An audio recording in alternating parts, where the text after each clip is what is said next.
All right, so we're going back to 1 Samuel chapter 17. 1 Samuel chapter 17. I'm going back in for more of David and Goliath.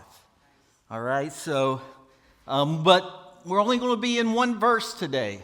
One verse, and that's verse 50. 1 Samuel 17, 50. All right, and it says this, Samuel says, "So David triumphed over the Philistine with a sling and a stone. Without a sword in his hand, he struck down the Philistine and killed him." Now, I know maybe this is just me and Shannon, and maybe your marriage or partner's not like this, but she'll be needing to tell me something, okay? And listen, one of the hardest things that I had to get used to in marriage was the whole communication aspect, okay? Like, truly, like I don't have to talk a lot, all right? And you're like, well, yeah, we'll see about 12, 15, right? But I don't have to, but Shannon's got to, she's going to get into the more of the details, right? And for me, like, listen, is everybody okay? Did it cost me money? Right? And then once I know that, then I'm like, okay, all right, now let's talk about it, right? We can get into the details, right? But really, I need to know how it ended. I need to know how the story ended, and it's different, right? My blood pressure, everything is different about the story if and once I know how it ends, right? Then I can follow you. I can follow you up and down and all the twists and everything, okay? But we've got to know how the story ends. This is the same thing. Can you look in your life? Right? Can you look back at your life and some of the turns and the angles and everything of your life and know that, listen, it could have ended up a whole lot different? Right? If that drunk driver swerved right into your lane, right, and that angel just happened to pull the car back over, it could have ended a whole lot different. If you had got stopped by the police at the wrong time, it could have ended up a whole lot different. Right? Some of us, now listen, not that we never did anything wrong, we just didn't get caught. How many of you are thankful you didn't have Life 360 when you were younger? Amen. Preach it, right? Absolutely. Right? If you would have been at the wrong place at the wrong time, it could have ended a whole lot different. So it's funny now that we read 1 Samuel 17:50. Right? It's funny. It's different when you know how it ends. It's different, right? We can shout now, right, about David killing Goliath, right, with only one stone, right? But David was probably shaking a little bit. Right? He didn't know how it ended. I want to spend some time today talking about that, about how it could have ended different. Could have ended a whole lot different. Had I gone to that other college and married that other girl, it could have ended a whole lot worse for Shannon. Whole lot worse.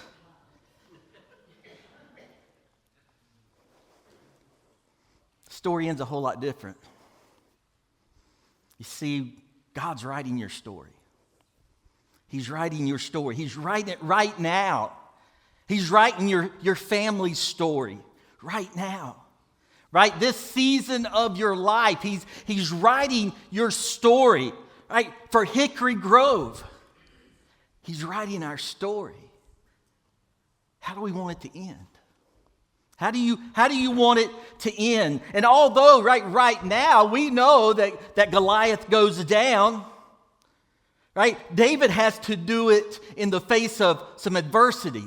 Right, in the face of some questions.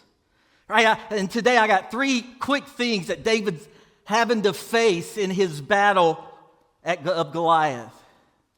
Right? And if any of these three things had gone differently, it could have been a whole lot different for David. Number one, David had to face what was normal. David had to face what was normal.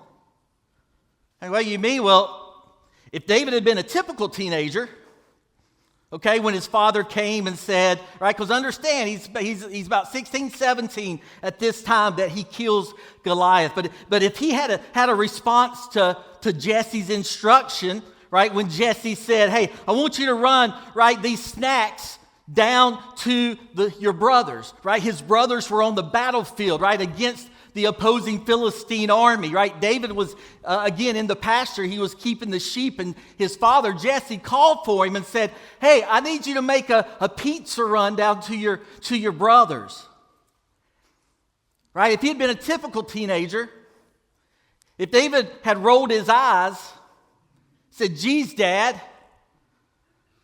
I'm like the future king. Dad, don't you understand? Right? Because Samuel's already anointed David at this time.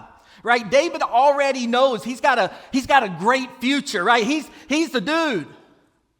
Right? But now if David refuses to be faithful in the present, right? In the normal, in the everyday life, right? Because he's too focused on his future, the story ends a whole lot different. Right? Most of you heard that story of David and Goliath, right? Heck, if you were halfway awake last Sunday, you heard it. Right? But watch how the story could have gone. It could have been a whole lot different. Jesse wakes David up that morning. He says, I got a task for you. I want you to run this cheese and bread down to your brothers. Right? They're on the battle lines. They're in the valley of Elah. Right? And they're fighting with Saul. David wakes up slowly, checks his phone, checks the Instagram stories,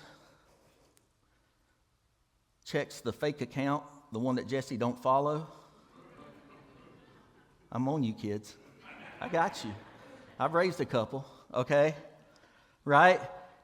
David puts on Instagram, geez, my dad makes me sick. This is ridiculous. Right? I hate my parents. I hate my life. David goes to the battle line, but he gets there 45 minutes late. He gets there after Goliath already came down to shout his defiance to the Israel army. Right? He didn't know Goliath was on the battle line. He didn't know that. See, you don't know what day God is going to use you. You don't know the job in which God's going to fulfill your purpose.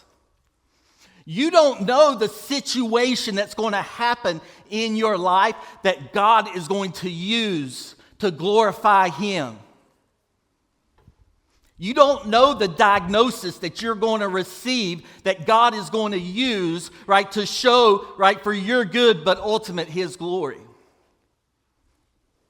You don't know the event in your life, right, that makes no sense to you right now.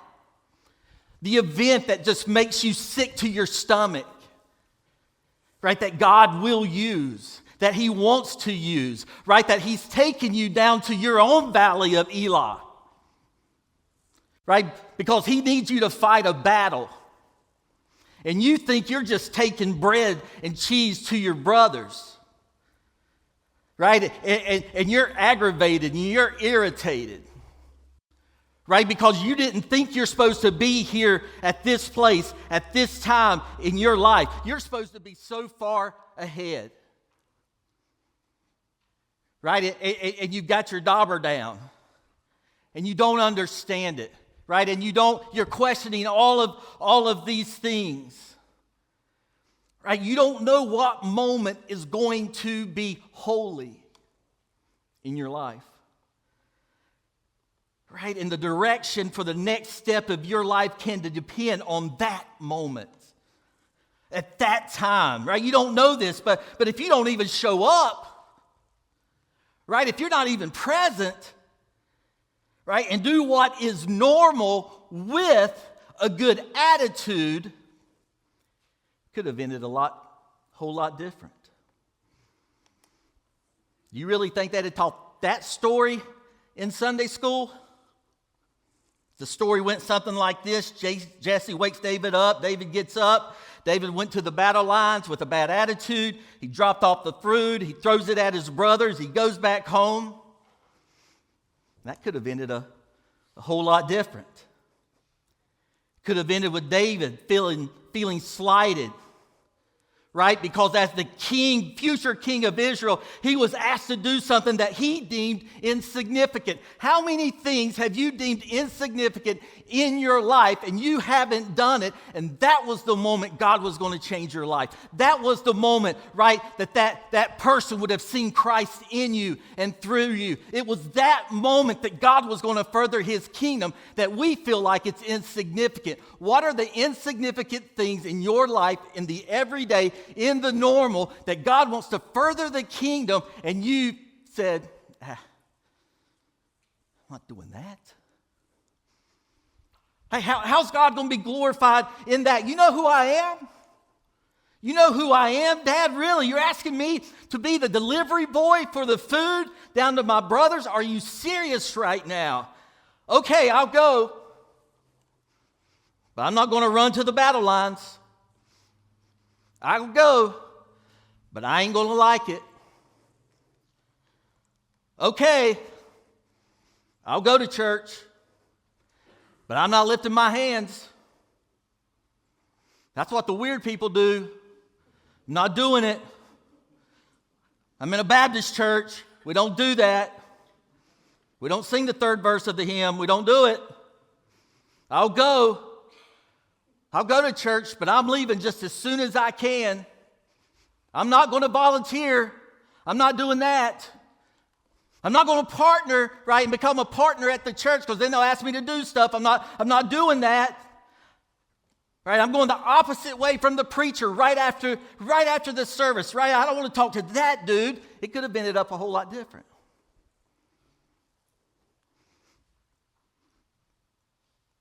Opportunity presents itself as normal.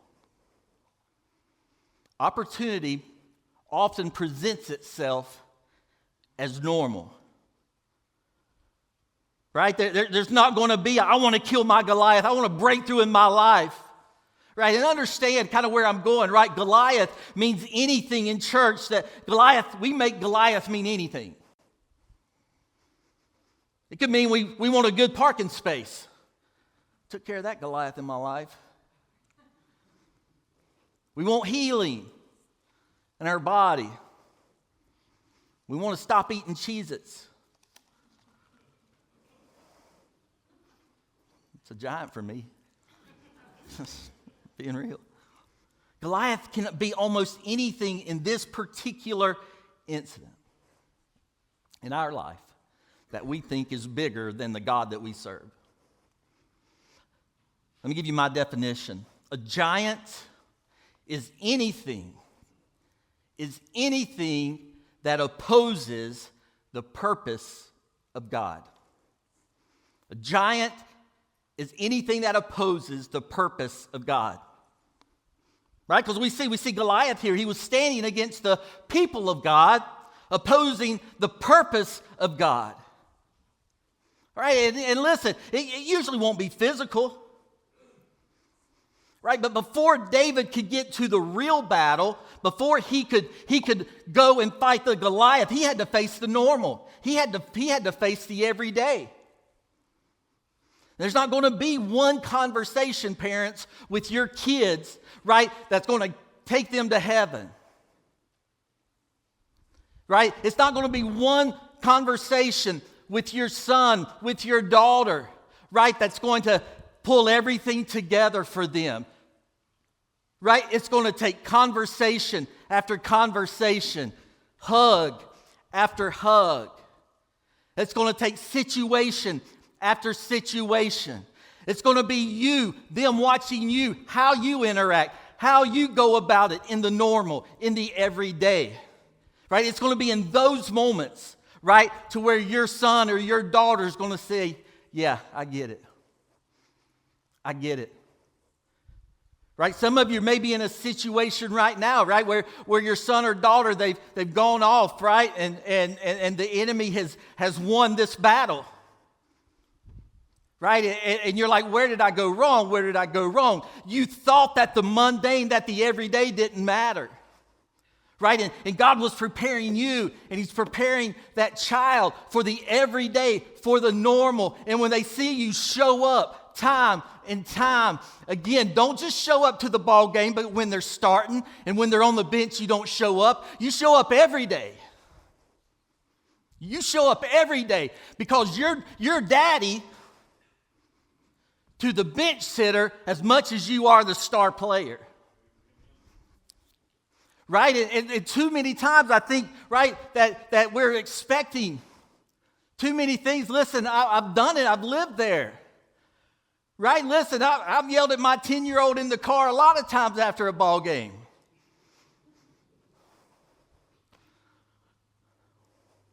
See, every day. It's the normal. If He can't trust us with the little, how do we expect Him to trust us with the much? See, every day,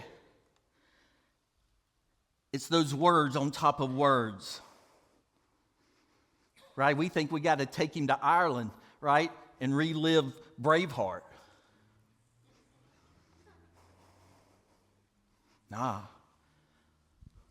It's after a bad day of school and me just putting my arms around him and like, I love you. I love you.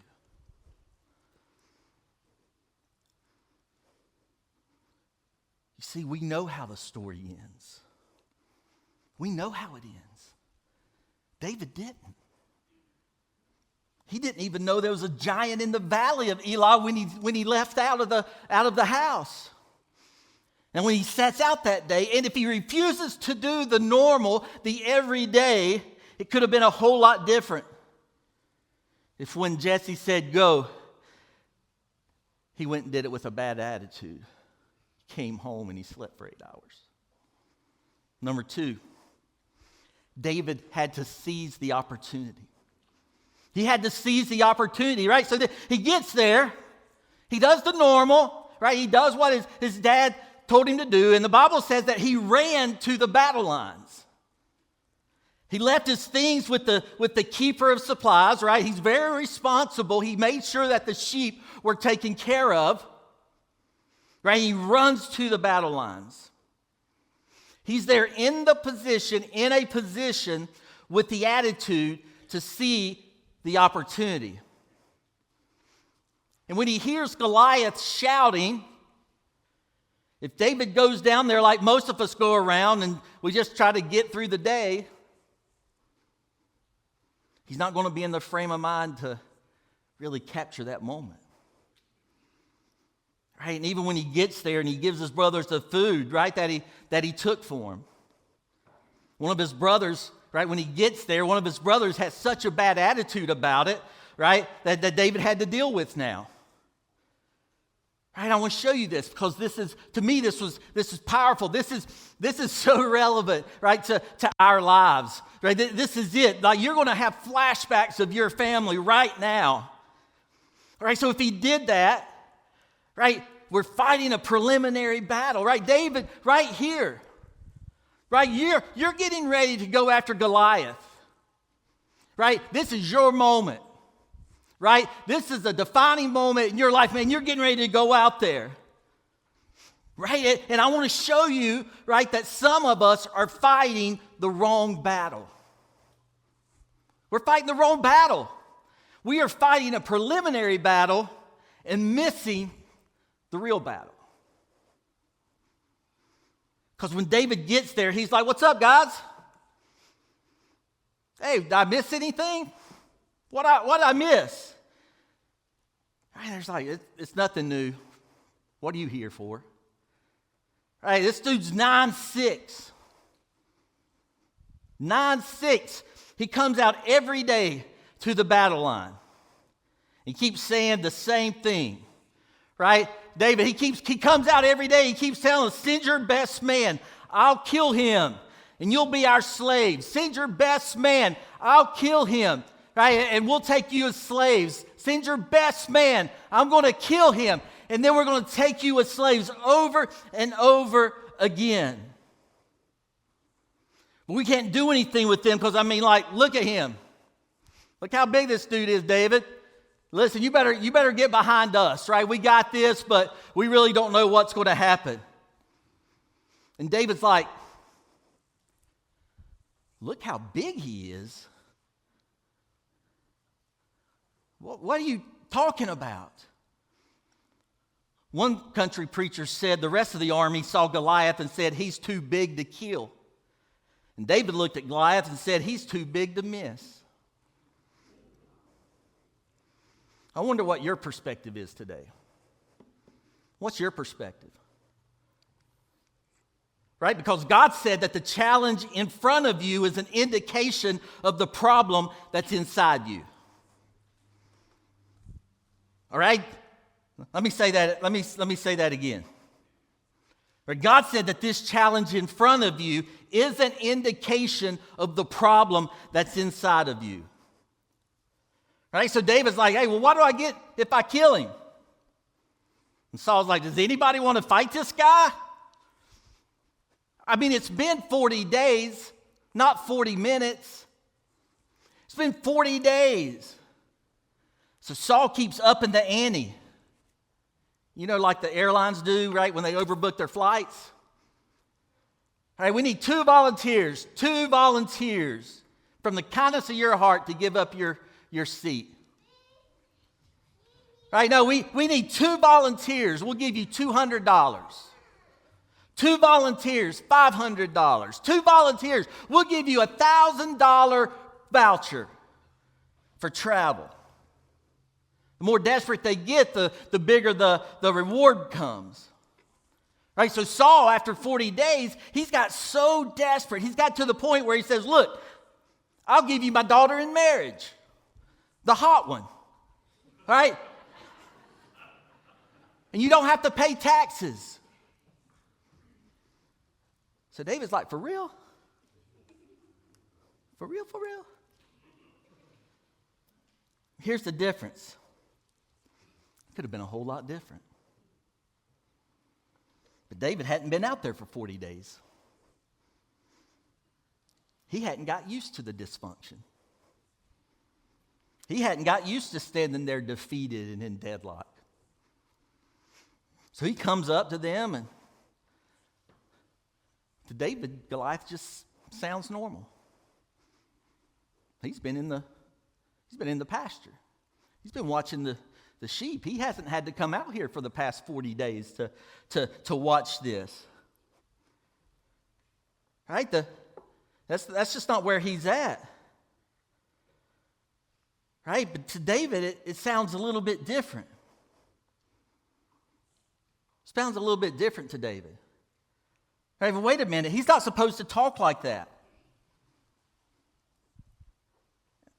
And I want you to listen to this, that you can get so comfortable in your dysfunction when you've been in it long enough. Are you too comfortable in your dysfunction because you've been in the middle of it so long? David was like, hold on.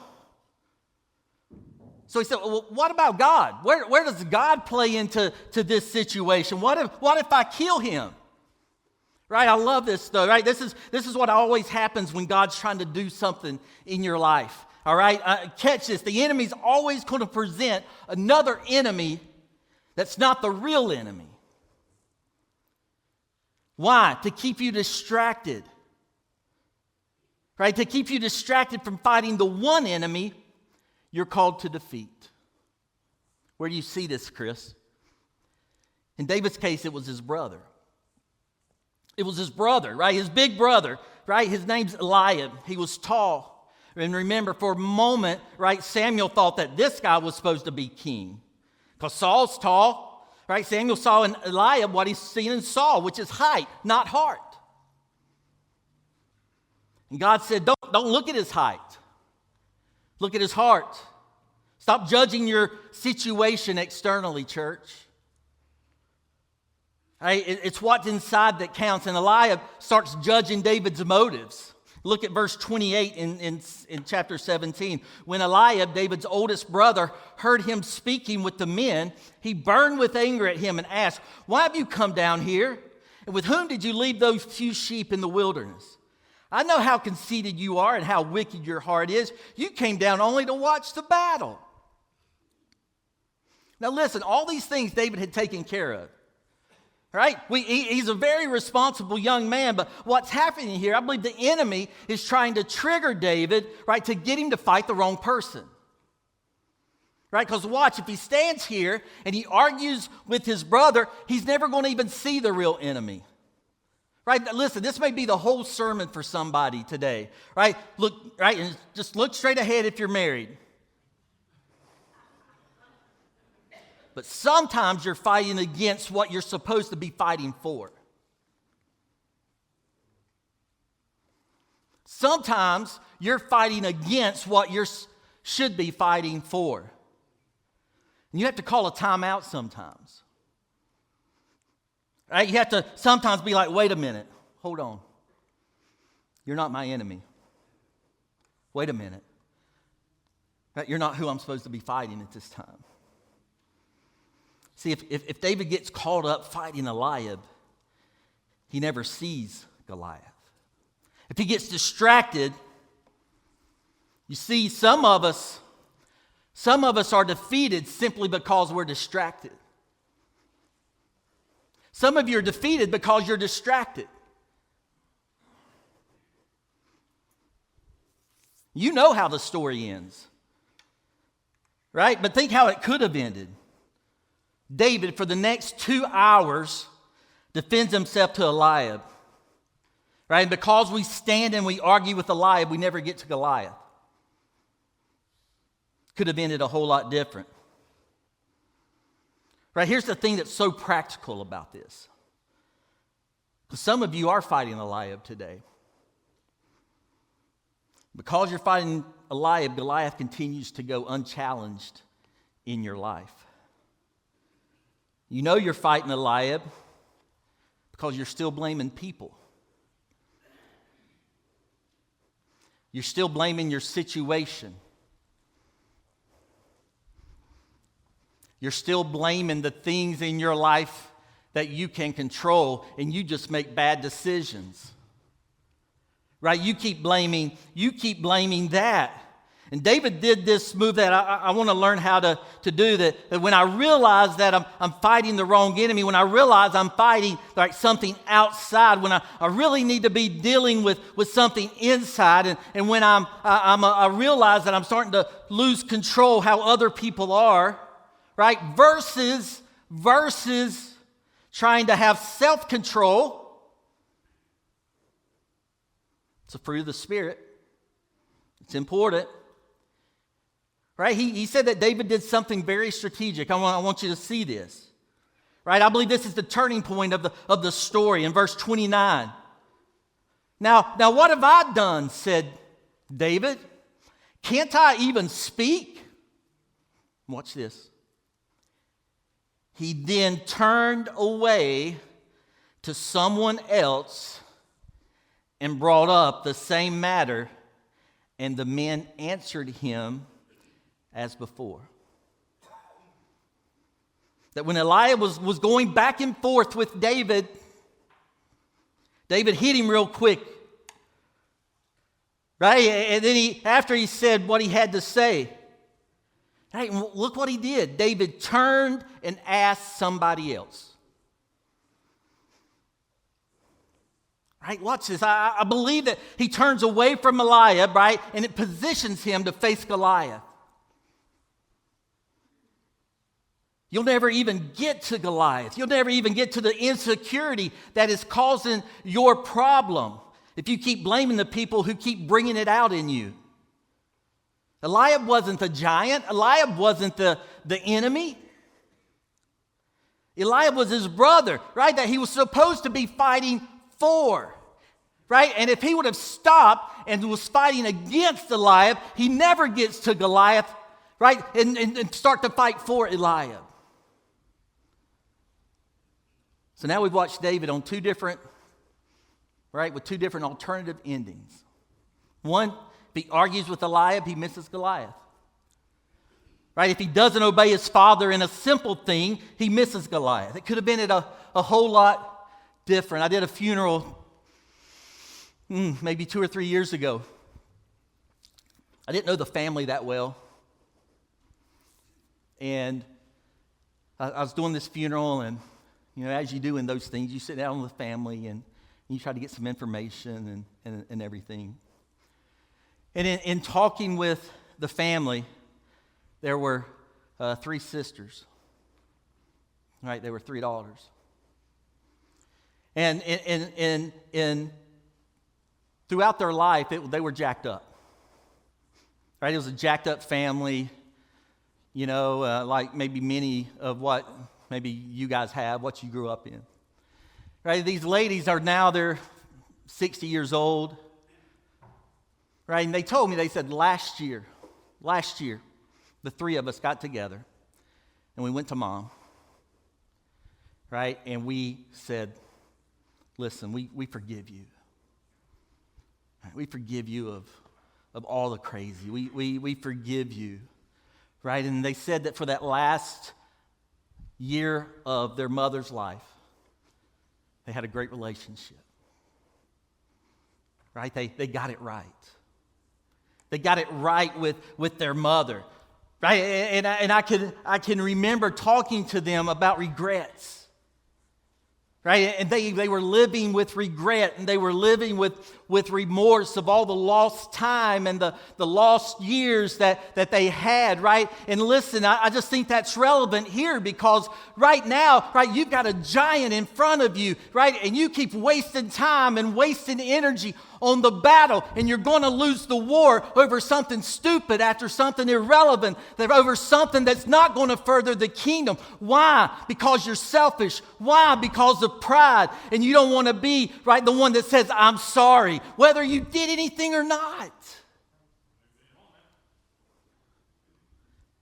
Who cares? Who cares? Say I'm sorry and start to build some relationships. You're going to lose the battle and you're going to end up losing the war. Over what?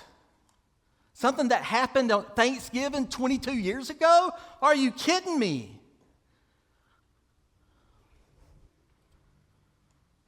It's not even in my notes.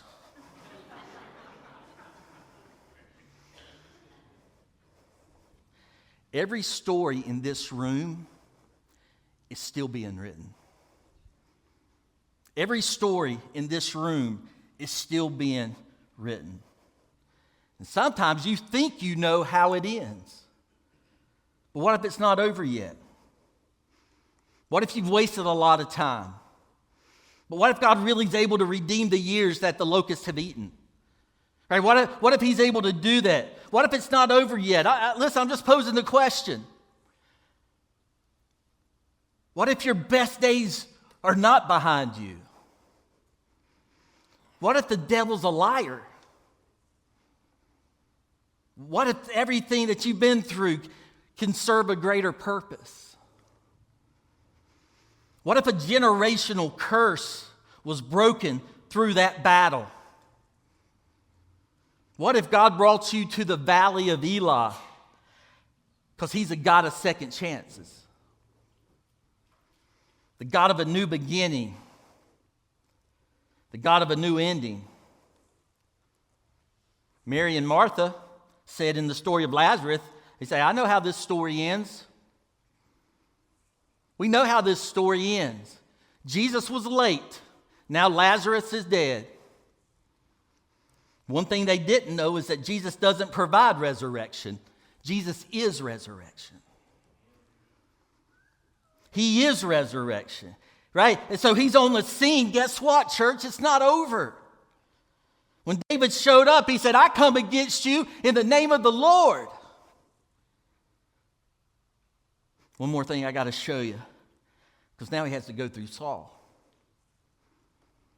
The one that should have been celebrating him, right? Saul was the current king. Saul would be the king that David follows, right? The one that should have been supporting him. This thing could have had so many endings. It could have ended when David had a bad attitude toward the normal. It could have ended when David was fighting against who he was supposed to be fighting for. It could have ended if David didn't realize the opportunity, if he could have ended with normal and mundane. But number 3, you see, David didn't stop at expectations. He didn't stop at expectations. Let me read verse 33. This is so good. Saul replied, "You are not able to go out against the Philistine and fight him." Get this, these next 3 words. You are only a young man. And he's been a warrior from his youth. But David said to Saul, "Your servant has been keeping his father's sheep." And I can just see the expression on Saul's face. When a lion or a bear came and carried off a sheep from the flock, I went after it. I struck it and rescued the sheep from its mouth. When it turned on me, I seized it by its hair. I struck it and killed it. Your servant has killed both the lion and the bear. This uncircumcised Philistine will be like one of them because he has defied the armies of the living God. Do you know you're only? Do you know you are only? What Saul said, right? David was showing Saul his resume. I'm pretty good at beating stuff that's bigger than me. I beat a lion one time. I grabbed a bear by its beard. Killed the bear. Put me in, coach. Put me in.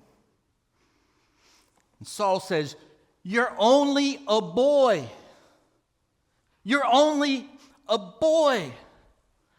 I wonder what your only is in your mind. What's your only? Saul wasn't the enemy, right? Saul was supposed to be a friend. He was supposed to be a supporter, right? You ever had something inside of you turn on you? You're only this. You're only that. Listen, just be real with you guys. I have fought this a lot. I've fought this a lot the past 3 years. I'm just a preacher. That's all. That's all I am. God, how can I really affect this community? I'm only. How can I make a difference in Stanley and Mount Holly and North Belmont? I'm only. We're only one church. We don't have a lot of resources. How are we going to do that? You're only Hickory Grove. I'm only a preacher. He led me to Jeremiah 1. Jeremiah 1. Verse 4 says, "The word of the Lord came to me, saying, Before I formed you in the womb, I knew you. Before you were born, I set you apart. I appointed you as a prophet to the nations. Alas, sovereign Lord, I said, I do not know how to speak. I am too young. I'm too young. You're only a boy. I'm too young. But the Lord said to me, Do not say, I am too young. You must go to everyone I send you to and say whatever I command you. Do not be afraid of them, for I am with you and I will rescue you, declares the Lord."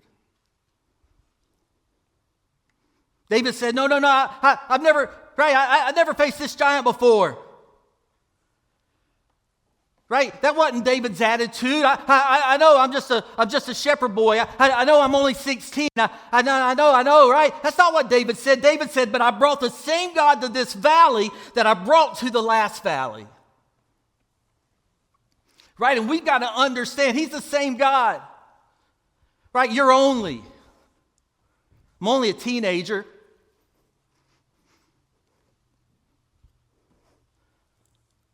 I'm only a Sunday school teacher. I'm only a small group leader. I'm only this. I'm only that. I'm only a preacher. Because you're standing, I know some of you, you're standing in front of something right now, right, that you've never seen before, right? But here's David, right? David said, hey, here's the common pattern I've noticed, okay? He says, listen, I dropped the lion, I dropped the bear. That's what I know. That's what I've done. So it only stands to reason that the lion didn't stand a chance, if the bear didn't stand a chance, because they opposed my Father's business. If this giant opposes the purpose of God, he doesn't stand a chance. Man, you're only. I still battle with that sometimes. Within the last week, it's crazy. Within the last week, I've gotten a call from 2 pastors. One that lives way off. 3. Jeez, 3. 3 pastors. Here's what they said. They're like, listen. He said, I've seen some stuff on, like, just following your social media accounts. He said, one of them said, I've actually talked to a couple of people in the community, and they keep bringing your name up. They're like, listen, what are you doing in the schools? I'm like, what do you mean? What? I don't know. I don't understand, right? He's like, listen, he said, we've been trying to break through, right, in our community and go through the schools, right? And we keep running roadblock after roadblock. I'm like, what are you doing? You know, they started to share we're trying to get in there with the Bible study, and we're trying to do this, and I'm trying to partner with FCA, and I'm trying to do this. I'm like, listen, I didn't do any of that. Didn't do any of that.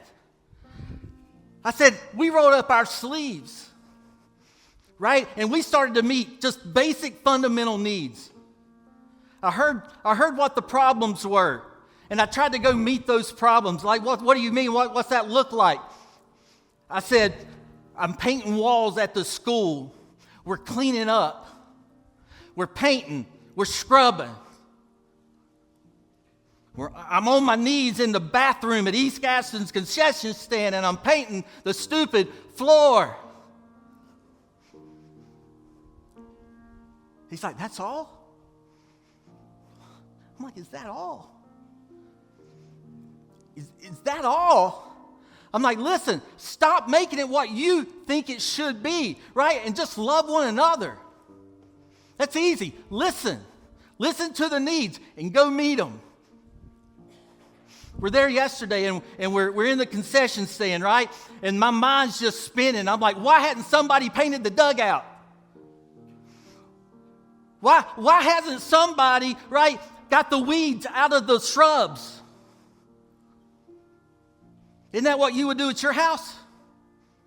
Wouldn't you paint your house when it needs it? Wouldn't you pull the weeds out of your shrubs? I'm like, Mitch, we gotta go get those weeds. We gotta paint it. The season's coming up. Listen, we gotta stop fighting the wrong battles and start to fight the battle in front of us to meet the needs of our people right in front of us. Right? Listen.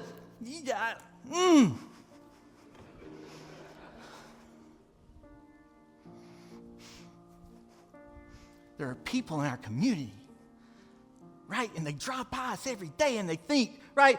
Hey, we know who Hickory Grove is, right? Well, they have this indication of who we are, right? And listen, it's not always good. You understand that? It's not always good. Look at that place. It's pristine. Look at it, right? Look at those columns. Look at that steeple.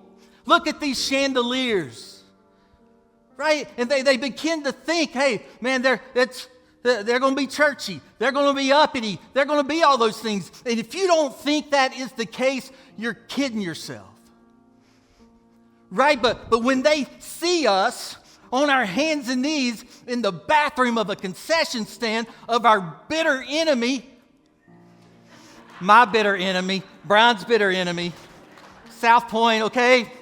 Right? And they see that. And they see, right? They see you talking with the football players. Right? And when they stop you because you've got some Hickory Grove church merch on, right? And they recognize and they know, guess what? I can go into the principal's office at East Gaston, right? And I can say, Becca, we want to do this, this, and this. And she says, you have at it.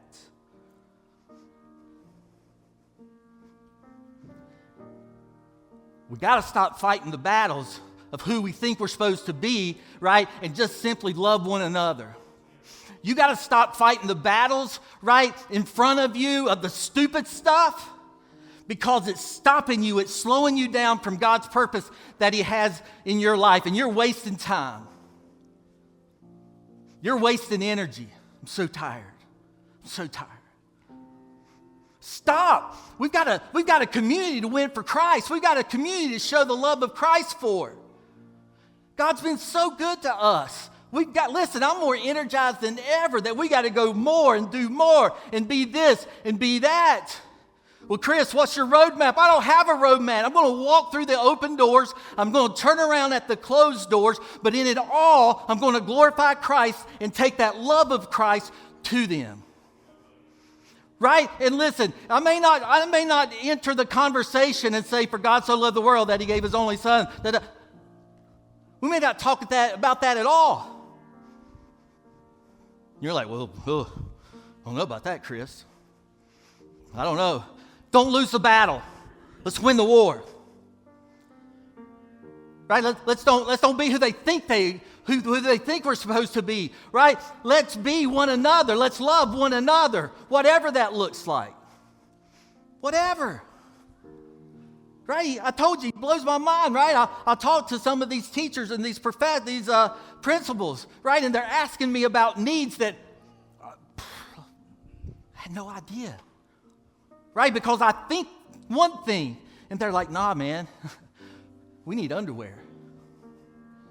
You need underwear? Yeah. Kids come to school with no underwear when times are tough. Are you kidding me? I'm at the concession stand yesterday. One of the guys that was helped running the FCA Jamboree that we were at, he's like, yeah, we've started this nonprofit, and we just, once a month, we load up a box truck, and we just go around to about 4 or 5 different places that we know that the homeless are at, and we just hand out like bags, hygiene bags. I'm like, well, how are you doing this? Who's helping you with this, man? He says, we're struggling. Like it's hard to find some people to pour into. He said, God's been good. He's opened up all these things. He's given us free storage, a free box truck. He's doing all these things. He says, now I'm having a problem filling up the truck. I'm like, what do you mean? What do you need? He said, I just need travel things, travel like wash and soap and hair and right, all the travel size. I'm like, well, push.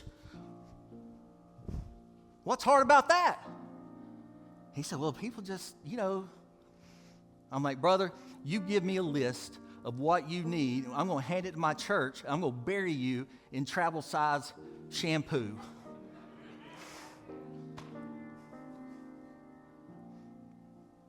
What are we doing? What are we doing? And I know what time it is. I'm sorry. I went off my notes a long time ago. But let me say this. I love your heart. I love how far God has brought us. But He didn't bring us this far just to bring us this far. I want to bury this community with the love of Christ. And I want to do it in practical ways. Somebody came to me this week. They're like, listen, so we've got to rally this community around these schools. I'm like, you telling me? He said, Chris, he says, can you help? I'm like, what do you mean? I'm like, he said, can you help kind of get the community and make touches with people and get the right people together and us talk about that? What if I said, I'm only a preacher? I'm only a preacher. I'm only this. I'm a Belmont boy. I don't have a clue about Mount Holly and Stanley. I'm only. So I don't know. But I'm going to get the right people in a room, and we're going to talk about it. And we're going to make a difference. Are you only going to talk to the churches? No, they'll jack it up. They'll mess it up. No, we're just going to go and meet needs. I'm going to ask you